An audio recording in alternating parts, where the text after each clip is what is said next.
How to share Instagram QR code. That's what I will show you in this video. But before we begin, make sure to subscribe to the channel and ring the bell to get notified whenever a new video is uploaded. With that said, let's get started. So go ahead and open up Instagram and log into your account. And once you do that, click on the profile picture at the bottom right of the screen, and then click on the three lines at the top right corner of your screen. From the given menu list at the bottom, you will see the option that says QR code, so click on it. And this is your account QR code. So in order for you to share it, just click on the share button at the top right corner of the screen,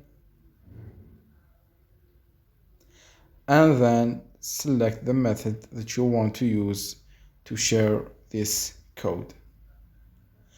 So that was it for this video. That's how you can share an Instagram account QR code. If you have any questions, please leave them in the comment section down below. With that said, see you in the next video.